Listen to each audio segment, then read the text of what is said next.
आप सभी का एक बार फिर से स्वागत है लिफ्ट स्किल चैनल पर। काफ़ी ट्रेडर इंट्राडे में कॉल और पुट ऑप्शन को राइट करके ट्रेड करते हैं। यहाँ पर स्ट्राइक प्राइस भले ही अलग अलग हो सकता है, लेकिन कॉल ऑप्शन पुट ऑप्शन दोनों को राइट कर दिया। उनका ये मानना होता है कि दिन भर में एक प्रीमियम लॉस होगा, वो उनका एक प्रॉफिट हो जाएगा। लेकिन कई बार ऐसा भी होता है, कॉल और पुट ऑप्शन को राइट करा, सेम डिस्टेंस के कॉल और पुट ऑप्शन को राइट करा, लेकिन मार्केट ऊपर की तरफ गया या नीचे की तरफ गया, तो पता चला कि जिस कॉल को अगर हमने राइट करा है मार्केट ऊपर गया तो कॉल ज़्यादा बढ़ गया, लेकिन पुट उस रेशो में काफ़ी कम गिरा। तो यहाँ अचानक से हमें एक बड़ा कैपिटल लॉस दिखने लगा, तो हम यहाँ पर घबरा गए। या कई बार ऐसा हुआ कि भाई मार्केट गिरा, लेकिन पुट ऑप्शन जो हमने राइट करा था वो ज़्यादा बढ़ गया, लेकिन कॉल उस रेशो में उतना गिरा ही नहीं और हमें एक बड़ा कैपिटल लॉस दिखने लगा। तो हम यहाँ पर घबरा गए। उस घबराहट में या तो हमने पोजीशन काट ली, या हमने सोचा कि चलो थोड़ी देर और वेट करते हैं, और मार्केट अगर हमारे फेवरेबल डायरेक्शन में नहीं गया तो हमारा लॉस बढ़ता चला गया।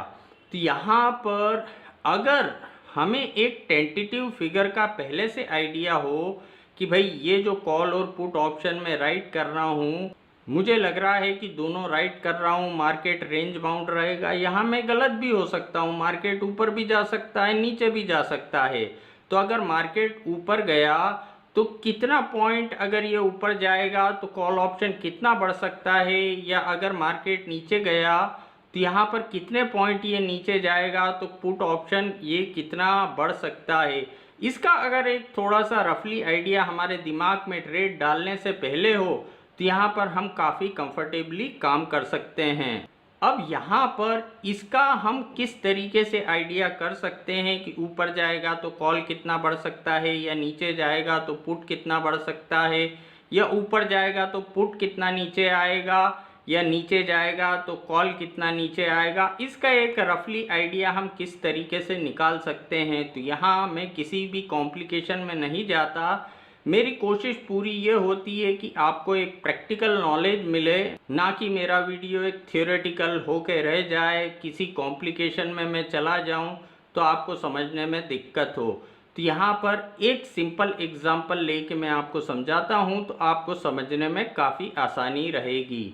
मान लो निफ्टी 10,000 के लेवल पर चल रहा है और मुझे लगता है कि आज मार्केट रेंज बाउंड रहेगा। इसके एटीएम कॉल और पुट ऑप्शन को मैं राइट कर देता हूं। यानी 10,000 स्ट्राइक प्राइस के कॉल ऑप्शन का प्राइस मान लो 100 का चल रहा था, उसको 100 में राइट करा, और वहीं 10,000 स्ट्राइक प्राइस के पुट ऑप्शन का प्राइस भी 100 चल रहा था, उसको भी 100 में मैंने राइट कर दिया। अब ठीक है, अगर दिन भर में मार्केट में यहाँ पर मूवमेंट नहीं आता तो जो भी दिन भर में प्रीमियम लॉस होगा वो मेरा एक प्रॉफिट हो जाएगा। लेकिन यहाँ पर अगर निफ्टी 10,000 से 10,100 हो गई तो क्या पॉसिबिलिटी है, क्या हो सकता है, या 10,000 से निफ्टी 9,900 हो गई तो क्या पॉसिबिलिटी है, क्या हो सकता है। तो यहाँ दोनों कंडीशन को हम समझते हैं। निफ्टी अगर 10,000 से 10,100 हो गई तो यहाँ मैं देखता हूँ जो मैंने कॉल राइट कर रखा है वो 100 पॉइंट आईटीएम हो जाएगा। तो यहाँ अगर वो 100 पॉइंट आईटीएम हो गया तो उसका प्राइस एक टेंटेटिव किस फिगर के आसपास आ सकता है। तो यहाँ इस फिगर को निकालने के लिए एक सिंपल हम चेक करते हैं कि एट प्रेजेंट निफ्टी 10,000 के लेवल पर चल रही है, तो at present 100 point ITM call का प्राइस क्या चल रहा है। मैंने देखा 100 पॉइंट आईटीएम कॉल का प्राइस अभी 150 चल रहा है। तो यहाँ पर मुझे एक आइडिया लग गया कि निफ्टी अगर 100 पॉइंट बढ़ती है तो ये कॉल ऑप्शन 100 पॉइंट आईटीएम हो जाएगा, यानी ये 150 के आसपास पहुँच सकता है। यानी कॉल ऑप्शन जो मैंने राइट करा है वो 50 पॉइंट बढ़ सकता है। और वहीं ये मैं चेक करता हूँ कि जो पुट ऑप्शन को मैंने राइट करा है, अगर निफ्टी 10,000 से 10,100 हो जाती है तो वो जो पुट है मेरा वो 100 पॉइंट ओटीएम हो जाएगा। तो यहाँ पर अगर मैं देखता हूँ एट प्रेजेंट 100 पॉइंट ओटीएम का प्राइस क्या चल रहा है, तो अगर मैंने देखा कि भाई 100 पॉइंट ओटीएम का एट प्रेजेंट प्राइस 70 का चल रहा है, यानी अगर निफ्टी 10,000 से 10,100 जाएगी तो यहाँ पर ये जो पुट है लगभग 70 के आसपास आ सकता है।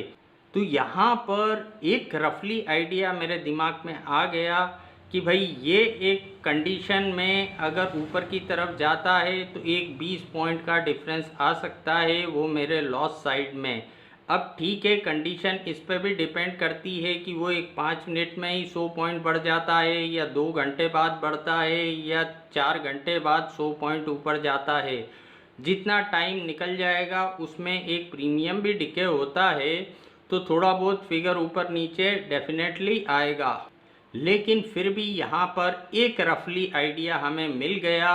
तो यहाँ पर जब ये एक रफली आइडिया हमारे पास होता है तो यहाँ पर अगर हम कॉल और पुट ऑप्शन को राइट करके ट्रेड करते हैं तो स्ट्राइक प्राइस का सिलेक्शन करने में हमें काफ़ी आसानी होती है। इस तरीके का एक रफली आइडिया हम पहले से निकाल लेते हैं कि भाई किस स्ट्राइक प्राइस के कॉल को मैं राइट करूं, किस स्ट्राइक प्राइस के पुट को राइट मैं करूं।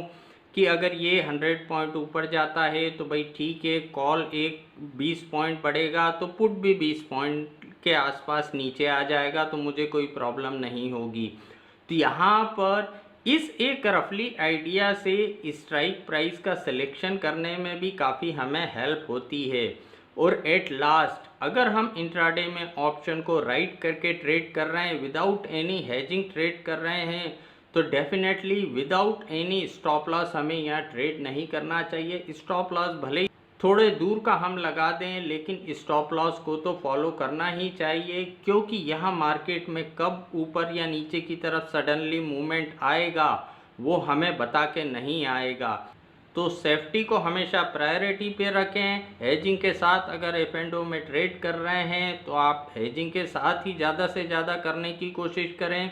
तो आज के वीडियो में इतना ही। अगर ये वीडियो आपको पसंद आया तो वीडियो को लाइक करना ना भूलें। Thank you.